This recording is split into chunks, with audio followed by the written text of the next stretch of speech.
উপস্থিত সকল গৌর গোবিন্দ অনুরাগী ভক্তবৃন্দ,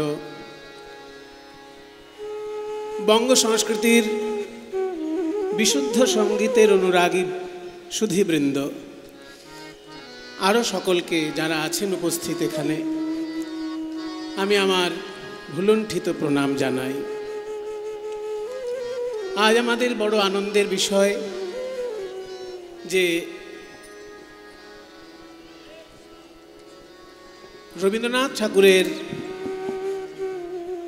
তপভূমি এই শান্তিনিকেতন, সেইখানে এত বছরের প্রাচীন একটি সাংস্কৃতিক উৎসব, ধর্মীয় উৎসবের সঙ্গে সাংস্কৃতিক উৎসব এখানে জুড়ে জনকল্যাণের জন্য, বিশ্ববাসীর কল্যাণের জন্য এত বড় একটা চিন্তা ভাবনা কবিগুরু করেছিলেন।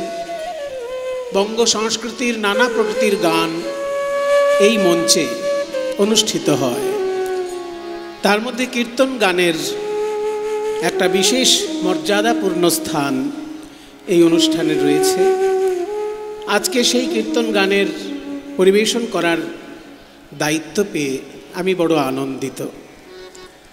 যারা রবীন্দ্রনাথ ঠাকুরকে ভালোবাসেন, রবীন্দ্রনাথের গান নিয়ে যারা চর্চা করেন, তারা জানেন যে রবীন্দ্রনাথ ঠাকুর সারা পৃথিবীর সঙ্গীত সম্পর্কে অবহিত ছিলেন।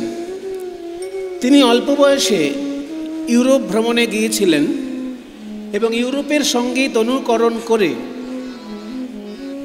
তার অনেক গান তিনি রচনা করেছেন এবং গীতিনাট্যের মধ্যে ইউরোপীয় সঙ্গীতের প্রভাব প্রতিফলিত হয়েছে। কিন্তু রবীন্দ্রনাথ নিজে মনে করতেন তার সাংগীতিক এবং নাট্য প্রকাশের সর্বশ্রেষ্ঠ রূপটি হচ্ছে নৃত্যনাট্য। সেই জন্য নৃত্যনাট্যগুলি তার জীবনের পরবর্তী অধ্যায়ের সৃষ্টি। আর সেই নৃত্যনাট্যের মধ্যে কিন্তু বারবার কীর্তন ঘুরে ফিরে এসেছে। কারণ রবীন্দ্রনাথ তার সঙ্গীত বিষয়ক যত আলোচনা করেছেন আর যত লেখালেখি করেছেন, তার মধ্যে বারবার তিনি বলেছেন যে কীর্তন গান ভারতবর্ষের শ্রেষ্ঠ সঙ্গীত। এবং ভারতবর্ষ বললে কিন্তু বাংলার বাইরেও বোঝায়। বাঙালির শ্রেষ্ঠ সঙ্গীত তো বটেই, কিন্তু ভারতের যে সঙ্গীতের একটা বিরাট বড় পরিমণ্ডল, তার মধ্যে শাস্ত্রীয় সঙ্গীতের সঙ্গে তুলনা করতে গিয়ে কীর্তন সম্পর্কে তিনি বলেছেন যে কীর্তন গানকে ফোক মিউজিক বলে উড়িয়ে দিলে চলবে না। কীর্তনের তাল দুরূহ এবং জটিল। আর কীর্তনের মধ্যে যেটা প্রধান আকর্ষণের বিষয় রবীন্দ্রনাথের কাছে, সেটা হচ্ছে কীর্তনের বহু শাখায়িত নাট্যরস। কীর্তন গানের মধ্যে যে নানা ভাবের নাট্যরস প্রকাশ পেয়েছে, সেটা অন্য কোনো সঙ্গীতে এইভাবে প্রকাশ পেয়েছে বলে আমার জানা নেই। এই কথা রবীন্দ্রনাথ ঘোষণা করছেন। একটা সাধারণ বাঙালি আর রবীন্দ্রনাথ তো এক জিনিস নয়। রবীন্দ্রনাথ সারা পৃথিবী ঘুরে সঙ্গীত সম্পর্কে চিন্তাভাবনা করা একজন মনীষী। কাজেই তার চিন্তার সঙ্গে সাধারণ মানুষের চিন্তার অনেক পার্থক্য থাকে। আমাদের কাছে কীর্তন গান অন্য 5টা গানের সঙ্গে একটা মনোরঞ্জনের উপকরণ হিসেবে স্থান করতে পারে, কিন্তু রবীন্দ্রনাথের কাছে কীর্তন গান বাঙালির সর্বশ্রেষ্ঠ সঙ্গীত। তার কারণ এই কীর্তন গানের মধ্যে একদিকে যেমন শাস্ত্রীয় সঙ্গীতের মতো দুরূহ, জটিল, বিলম্বিত তালের প্রয়োগ রয়েছে, তেমনি আবার রাগভিত্তিক সুরের জন্য ধ্রুপদের গাম্ভীর্যও কীর্তনের মধ্যে আছে। আবার অন্যদিকে নাট্যরস কীর্তনের মধ্যে রয়েছে। আবার চিন্তাভাবনার গণতান্ত্রিক একটা রূপ কীর্তন গানের মধ্যে রয়েছে। তাছাড়াও কীর্তন গানের মধ্যে গায়কের একটা স্বাধীনতা থাকে, যেটা অন্য গানের মধ্যে সেইভাবে থাকে না। আপনি যদি রবীন্দ্রনাথের গান করেন, রবীন্দ্রনাথের কোনো গানে আপনি নিজে একটা লাইন জুড়ে দিতে পারবেন না। কিংবা নজরুল ইসলামের কোনো গান যদি করেন বা আধুনিক গানও যদি করেন, আপনি একটা লাইন জুড়ে দিতে পারবেন কি?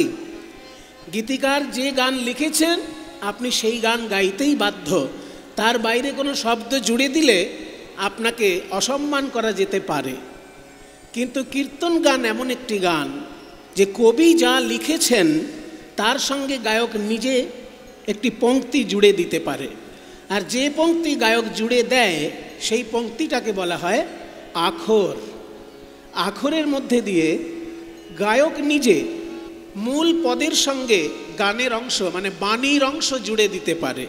এই এত বড় স্বাধীনতা ভারতবর্ষ কেন পৃথিবীর অন্য কোনো সঙ্গীতে নেই। এটাই রবীন্দ্রনাথ ঠাকুর আশ্চর্য হয়েছিলেন এবং আইনস্টাইনের কাছে সেই বিষয়ে তিনি কথা বলেছেন। আইনস্টাইন যখন জিজ্ঞাসা করেছিলেন যে আপনাদের ভারতবর্ষে কি এমন কোনো সঙ্গীত আছে যেখানে গায়ক তার নিজের কোনো বাণী গানের সঙ্গে জুড়ে দিতে পারে, তখন রবীন্দ্রনাথ কীর্তন গানের কথা বলেছিলেন। Yes, in Bengal we have a kind of song, kirtan we call it. It gives freedom to the singer to introduce parenthetical comments, phrases not in the original song. মানে কীর্তন গান বলে ভারতবর্ষে এমন একটি সঙ্গীত আছে, আইনস্টাইনকে বলছে রবীন্দ্রনাথ যে কীর্তন গান বলে ভারতবর্ষে এমন একটি সঙ্গীত আছে যেখানে গায়ক মূল গানের কথার সঙ্গে নিজের কথা জুড়ে দিয়ে গান গাইতে পারে, এবং এইটা করলে পরে গায়ক নিজে যেমন আনন্দ পান, শ্রোতাগণও সেই আনন্দে বিভোর হয়ে যান। এটা রবীন্দ্রনাথ বলছেন। পৃথিবীর মধ্যে শ্রেষ্ঠ কবি রবীন্দ্রনাথ আর পৃথিবীর শ্রেষ্ঠ বিজ্ঞানী আইনস্টাইন, তাকে এই কথা বলছেন রবীন্দ্রনাথ। কাজেই আমাদের মতন সাধারণ মানুষ অত দূর পর্যন্ত চিন্তা করতে পারি না। আমাদের কাছে কীর্তন গান আর 5টা গানের সঙ্গে একটা মনোরঞ্জনের বিষয় মাত্র, কিন্তু কীর্তন গান রবীন্দ্রনাথের কাছে সর্বশ্রেষ্ঠ সঙ্গীত। তাই তার জীবনের শেষের দিকে যত শ্রেষ্ঠ কীর্তি প্রকাশ পেয়েছে নৃত্যনাট্যগুলো, তার মধ্যে বেশিরভাগগুলোতেই আপনারা দেখবেন কীর্তন গান বারবার ঘুরে এসেছে। তা সেই কীর্তন গানের পরিবেশন করার জন্য আমি দায়িত্ব পেয়ে আমি বড় আনন্দিত। আজকে যে লীলাটি পরিবেশিত হতে চলেছে বেশ আশ্চর্য একটি লীলা। এই লীলায় গৌরচন্দ্রিকায় মহাপ্রভু আজকে করছেন কি, লাঠি নিয়ে রাস্তা আগলে দাঁড়িয়েছেন। রাস্তার মাঝখানে একটা লম্বা লাঠি নিয়ে আড়াআড়ি করে রাস্তাটাকে আগলে দাঁড়িয়েছেন। কেন না, যারা রাস্তায় আসছেন তাদের সকলকে বলছেন যে আমাকে কর না দিলে আমি তোমাদেরকে যেতে দেব না, আমার হাতে আগে কর দাও, তারপর তোমাদেরকে এই রাস্তায় যেতে দেব। এই বলে মহাপ্রভু একটা লাঠি নিয়ে পথ আগলে দাঁড়িয়েছেন। বলি কিসের দান চাহে, ওই কিসের দান চাহে, কিসের দান চাহে আমার গোরা, আমার গোরা দিজ মনি।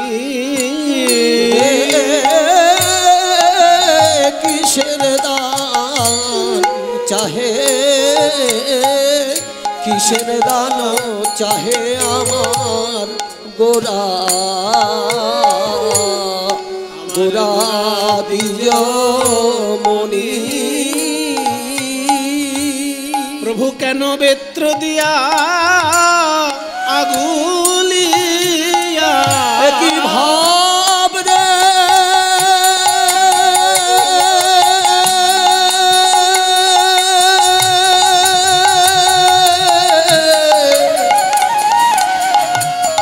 ভাব নিধি প্রভু রামা,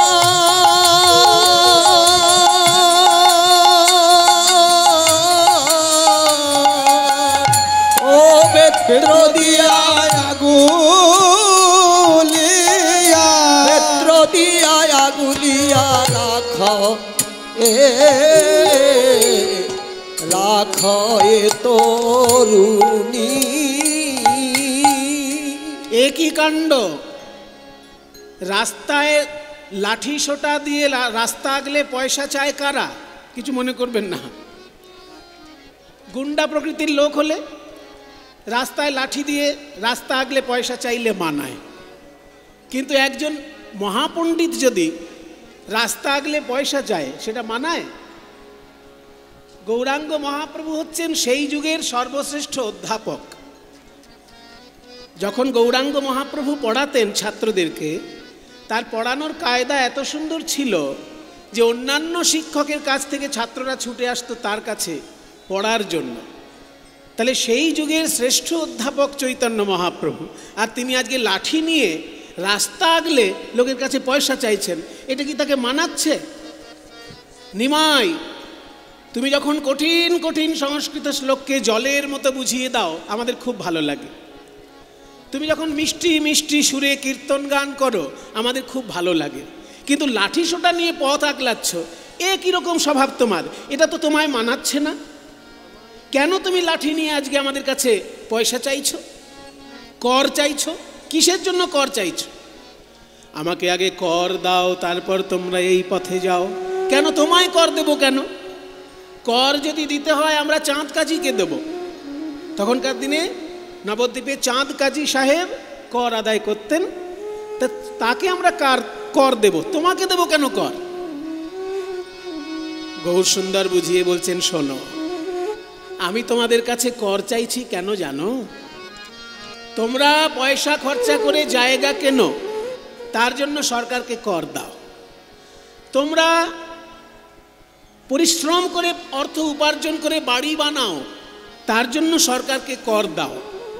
কিন্তু ভগবান যে তোমাকে এত সুন্দর একটা দেহরূপী বাড়ি বানিয়ে দিয়েছেন, কই তার জন্য কি ভগবানকে কোনোদিন কর দিয়েছ? এই দেহটা তো একটা সুন্দর বাড়ি। একটা বাড়িতে যেমন 2খানা 4খানা ঘর থাকে, তেমনি এই দেহরূপী বাড়ির মধ্যে 8খানা ঘর আছে। একটা বাড়িতে যেমন দামি দরজা থাকে, শাল কাঠের ফ্রেম আর সেগুন কাঠের পাল্লা যদি হয় তাহলে কত দামি দরজা।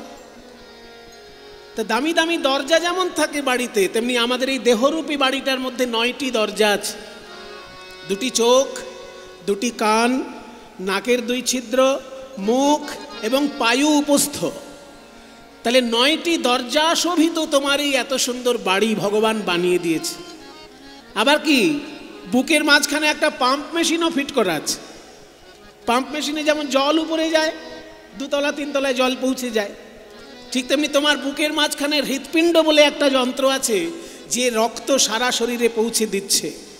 তাহলে এত কিছু ভগবান তৈরি করেছে, তোমাকে এত সুন্দর বাড়ি বানিয়ে দিয়েছে, তুমি তার জন্য কি দিলে?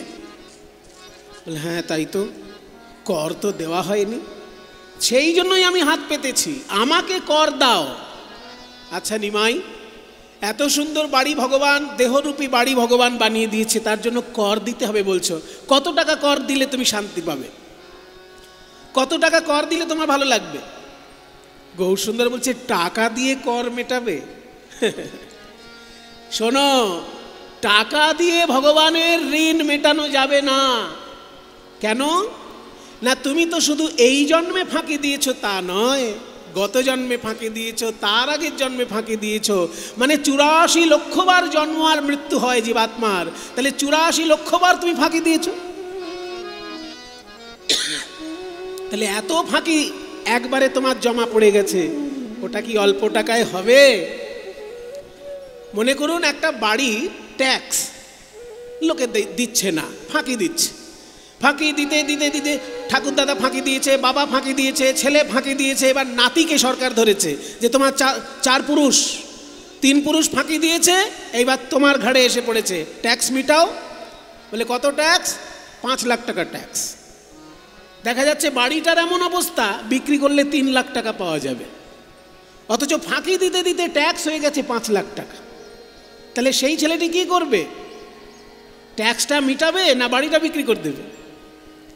বাড়ি বিক্রি করলে 3 লাখ, আর ট্যাক্স দিতে গেলে 5 লাখ টাকা দিতে হবে। সরকার বলছে হয় ট্যাক্স দাও, নাইলে বাড়িটা ছেড়ে দাও, আমরা বাড়ি নিয়ে নেব যদি ট্যাক্স না মিটাও।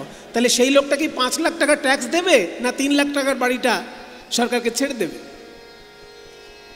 বুদ্ধিমান লোক হলে বাড়িটাই ছেড়ে দেবে, 5 লাখ টাকা কেন দিতে যাবে 3 লাখ টাকার বাড়ির জন্য? ঠিক তেমনি হে মানব, তুমি জন্মে জন্মে ভগবানকে ফাঁকি দিয়েছো, তাই এত তোমার ফাঁকি হয়ে গেছে যে এই দেহটার কর তুমি টাকা দিয়ে মেটাতে পারবে না, এই দেহটাই ভগবানকে দিয়ে দিতে হবে। তাই দান দেহ, দান দেহ বলি গোরা ডাকে গো। ওই দান দেহ, দান দেহ বলি গোরা ডাকে। নদিয়ার রমণী গণ পড়িল বিপাকে আহারে। ওই নদিয়ার রমণী গণ পড়িল বিপাকে। বলে দেহদান দেহদান দেহদান দেহদান বলে গৌর ভগবান দেহদান দেহদান বলে গৌর ভগবান দেহদান দেহদান।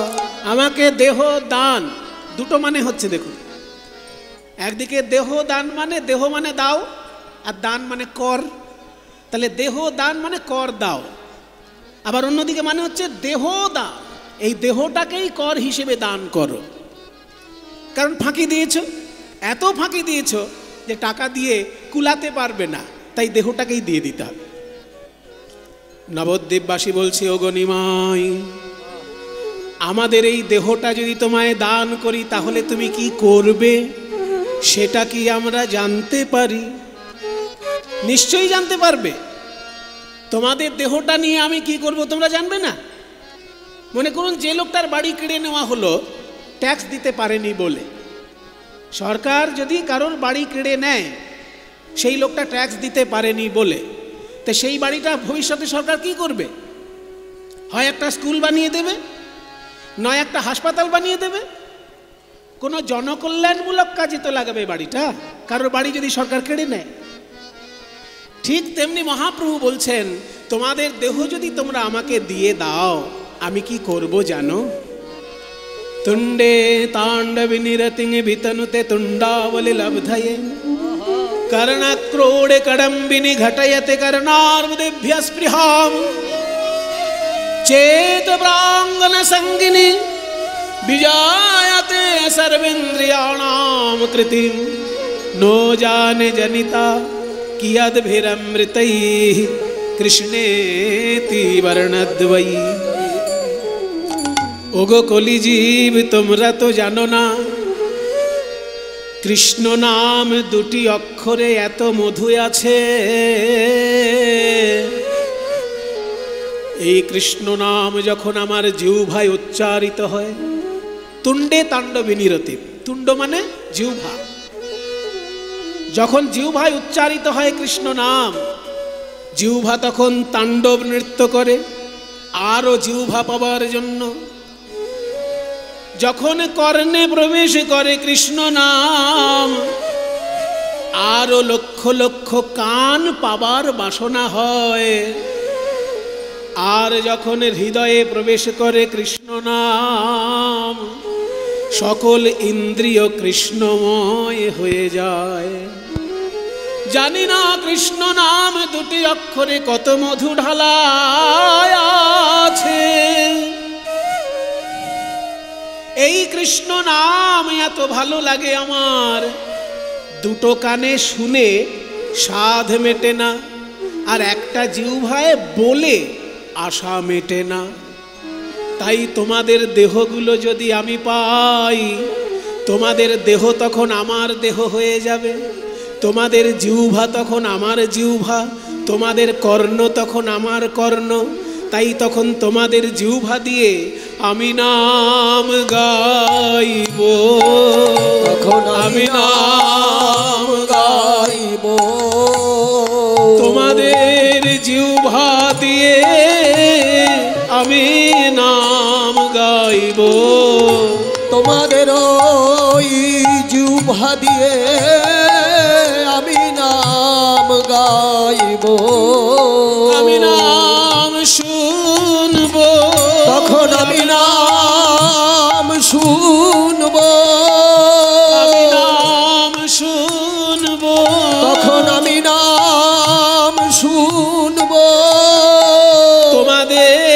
কর্ণ দিয়ে, তখন আমি নাম শুনবো তোমাদের ওই কর্ণ দিয়ে, আমি নাম শুনবো তোমাদের কর্ণ দিয়ে, তোমাদের হৃদয় মন্দিরে বসে, তোমাদের ওই কর্ণ দিয়ে, হৃদয় মন্দিরে বসে, ওই তোমাদের ওই কর্ণ দিয়ে, হৃদয় মন্দিরে ওই বসে, তোমাদের ওই কর্ণ দিয়ে, হৃদয় মন্দিরে ওই বসে, তোমাদের ওই কর্ণ দিয়ে, হৃদয় মন্দিরে বসে, তখন আমি নাম শুনবো।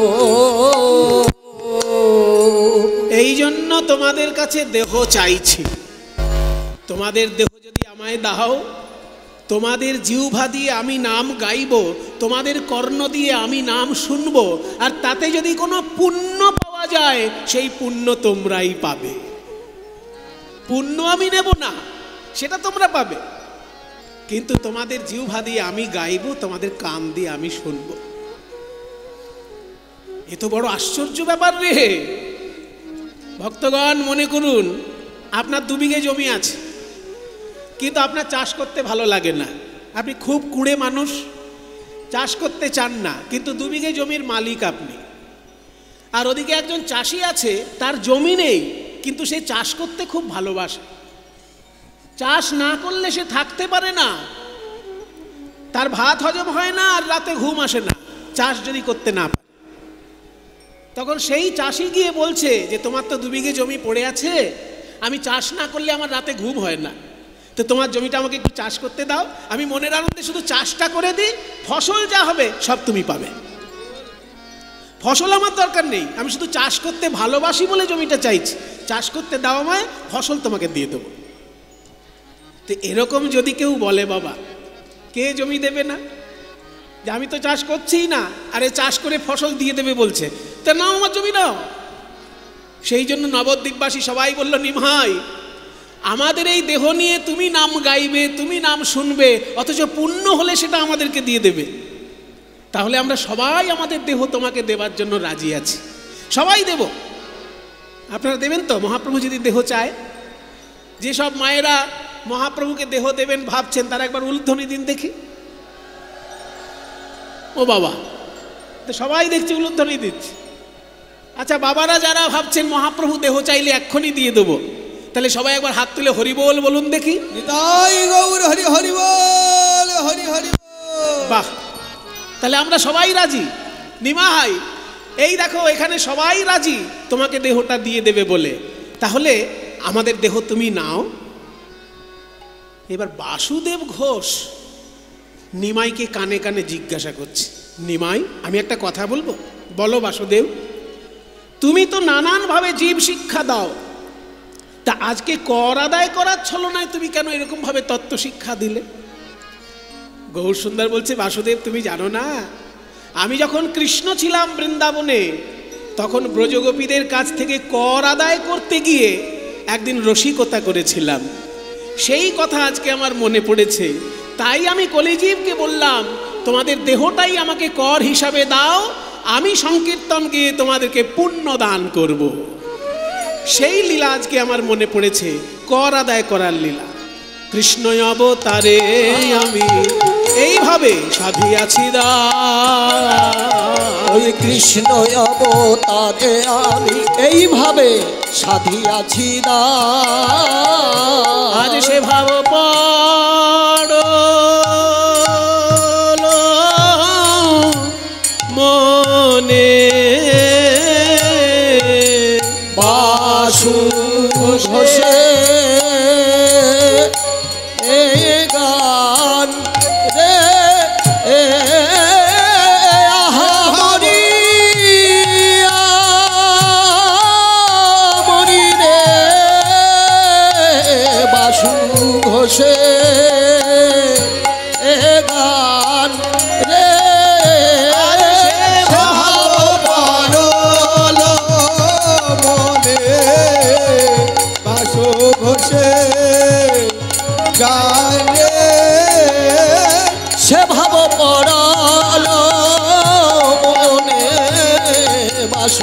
ঘোষে গান রে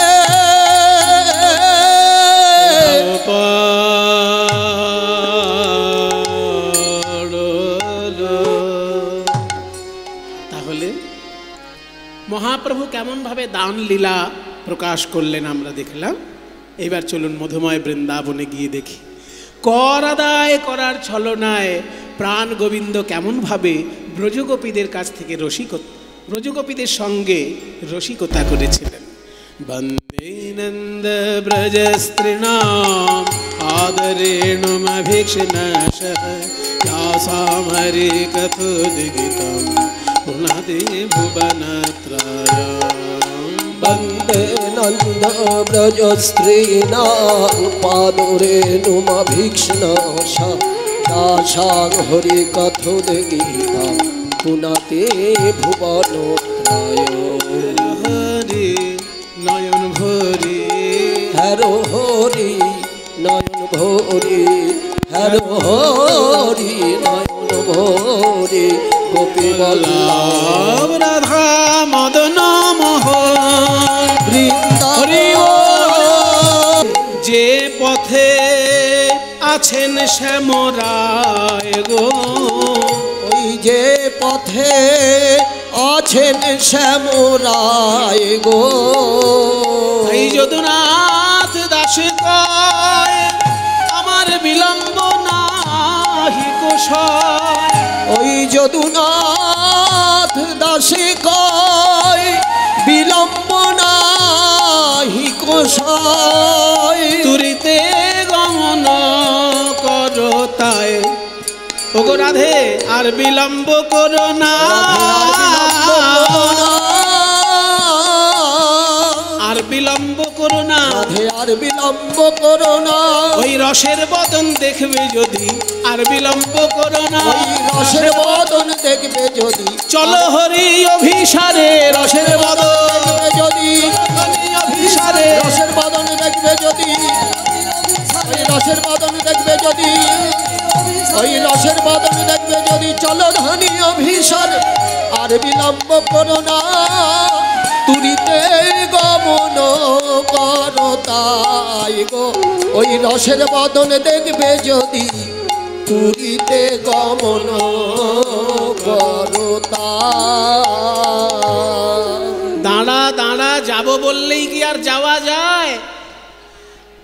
তোর বাড়িতে শাশুড়ি আছে, ননদি আছে, তাদেরকে বলে তবে তো যাবি, সে দায়িত্ব আমার।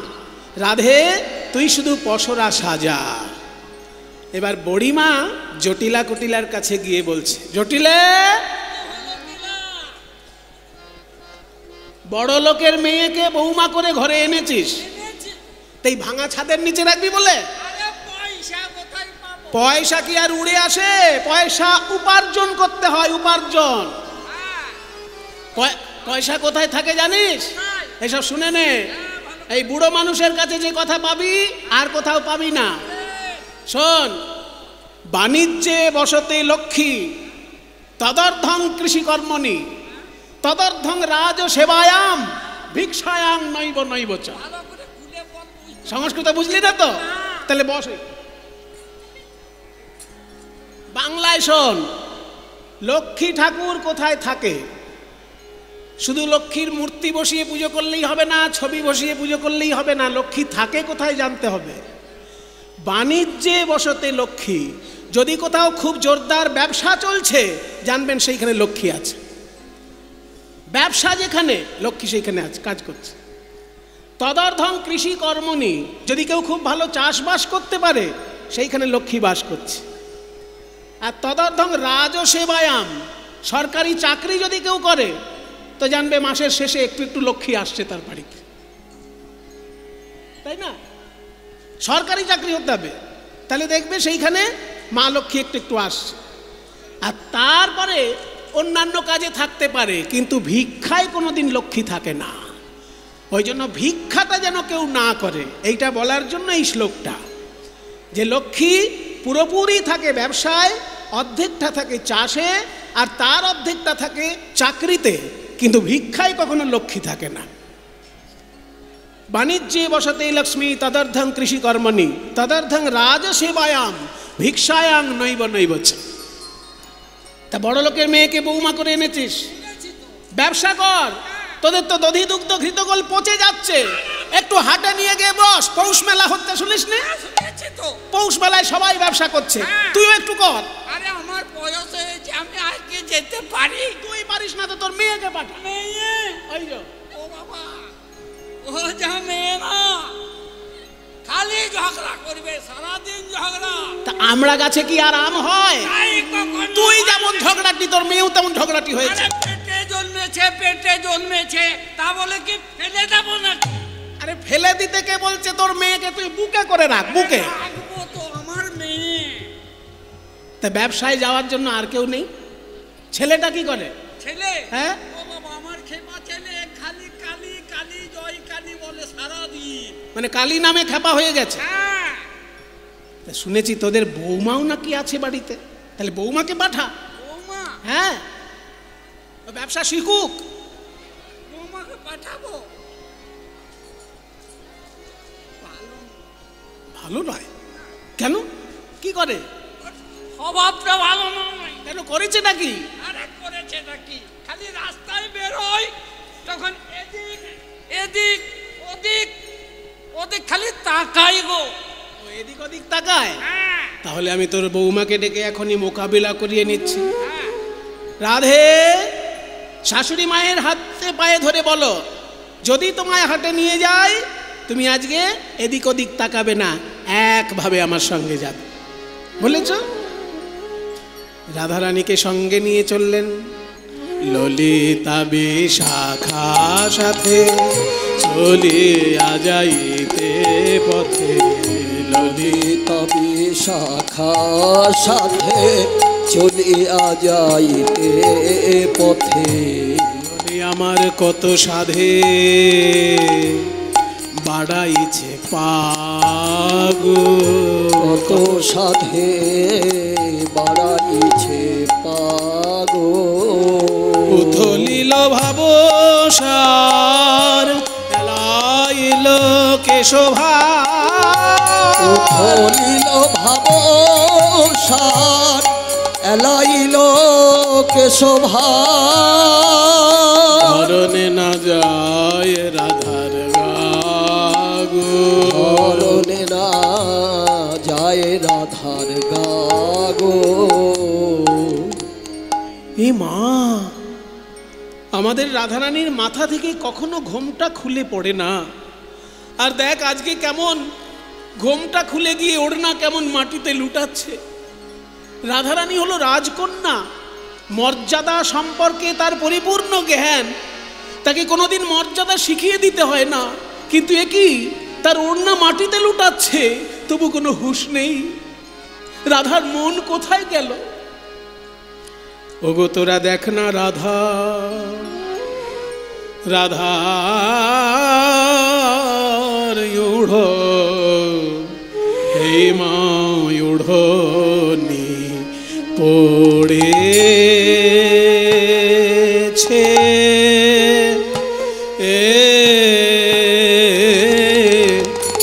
ভুঁয়ে উড়োনি পড়েছে ভুঁয়ে, এই মা ঘাম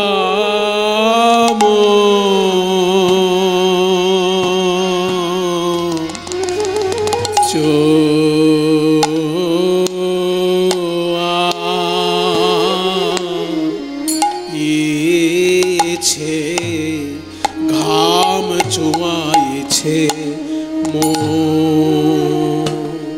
ও ও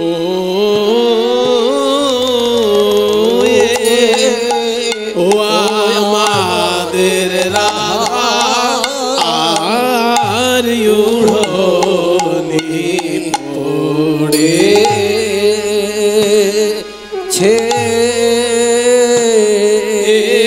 কি অনুরাগ রে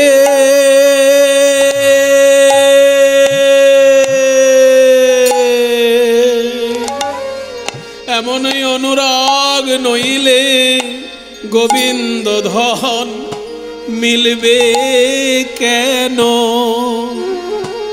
অনুরাগের বালাই যায়, অনুরাগে উড়নি ধুলায় লুটায়।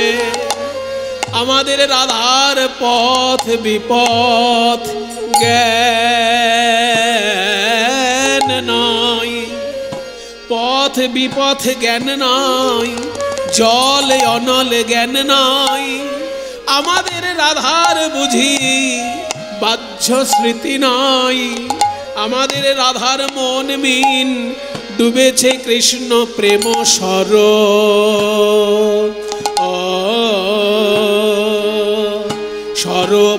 সরোবরে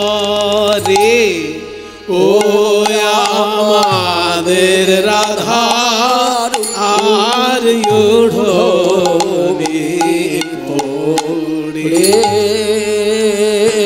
আমাদের রাধার মন মিন ডুবেছে কৃষ্ণ প্রেম সরোবরে। এমন অনুরাগ তো যার তার ভাগ্যে হয় না, বাবা কিন্তু যার হয় তার এমনি হয় কৃষ্ণ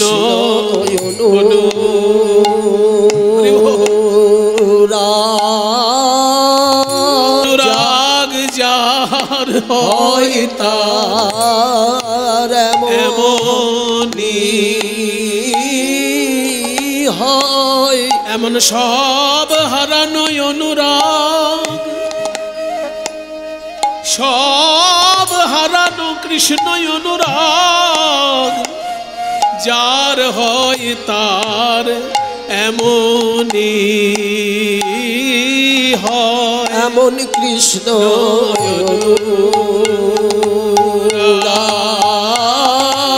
অনুরাগ যার হয় তার এমনি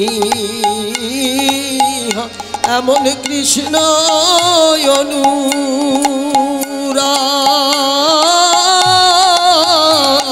যার হয় তার এমনি। না না যার তার ভাগ্যে হয় না, হয় না বটে, কিন্তু যার হয় তার এমনি হয়। যার তার ভাগ্যে হয় না বটে, যার হয় তার এমনি হয়। কৃষ্ণ অনুরাগ যার হয় তার এমনি হয়। কৃষ্ণ অনুরাগ যার হয় তার এমনি হয়। আমাদের রাধার